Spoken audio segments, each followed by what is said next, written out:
play Jenkins' unfortunate decision. If players mandated to stand 057 Eagles safety Malcolm Jenkins breaks down his position that despite the change to the NFL's anthem policy, that players won't stop fighting for what they believe is right.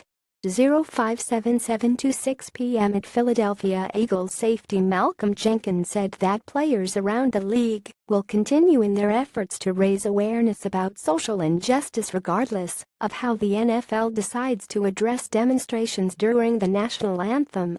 I think we've seen even over the last year that you can take a player out of the league, you can threaten to do whatever you want to do. That's not going to deter players from doing what's right or doing what they believe is right, Jenkins said Tuesday. You might be able to change the manner in which that looks, but I don't see players stopping their pursuit for justice or equality. Commissioner Roger Goodell, in a letter to all 32 teams, said he wants players to stand during the playing of the national anthem. President Donald Trump is suggesting the U.S. change its tax laws to punish organizations like the NFL if members are disrespecting the national anthem or flag. On Tuesday, Commissioner Roger Goodell sent a letter to NFL teams expressing a belief that not everyone should stand for the national anthem and that the disputes surrounding the issue is threatening to erode the unifying power of our game. He spoke of a plan that will be reviewed with the teams at next week's league meeting, which would include such elements as an incessant platform to promote the work of our players on these core issues. President Donald Trump has called on NFL owners since last month to fire players who do not stand for the anthem, saying their protest disrespects the flag and the country. On Sunday, Dallas Cowboys owner Jerry Jones said he would bench any player who knelt. "It's sad that it's come to this point," said Eagles safety Rodney McLeod, who has raised a fist alongside Jenkins in recent weeks during the playing of the anthem. "Maybe they can figure out some way to talk to different leaders around the teams, Malcolm, Seahawks receiver Doug Baldwin and guys like that, sit down possibly with the president and express the reasons for their concerns and why they're trying to have others take notice of something that they strongly believe in and something that is unfortunately happening in today's society." Eagles Malcolm Jenkins 27 and Rodney McLeod 23 raised their fists during the national anthem, while Chris Long 56 offers his support. AP photo Matt Rourke. "That's what it has to come down to. For him to possibly understand and hear from these players, rather than hear from outside sources. Hear it directly from the players."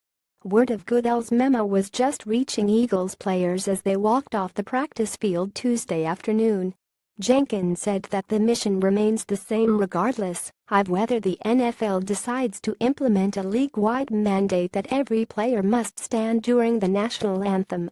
"The position of the players is that we're going to continue to do the work that we've been doing. We're going to continue to use our platforms as we have been over the last year to drive awareness to injustices in our country," he said.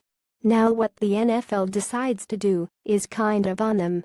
There has been open dialogue between players and different ownership. There has been dialogue between players and Commissioner Goodell. But at the end of the day, you've also had these individual owners come out and take these strong stances, and some owners take stances behind closed doors. But from a player's standpoint, that doesn't change what we do or how we go about our business. Whether they want to assist us or deter us is on them."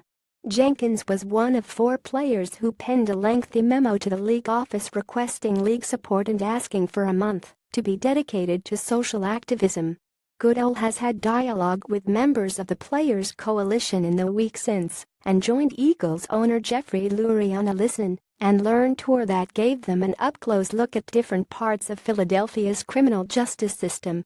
"I think that would be an unfortunate decision if a mandate in respect to the anthem is all that came out of it, if there was no effort to replace the platform that guys have been using to draw attention to issues in our country," said Jenkins. "If there is no effort to assist players in that, I think it would be very, very unfortunate, and I don't think that would go over well. I don't think this would stop anybody from trying to push for change, push for justice. Players have always kind of moved around, found new ways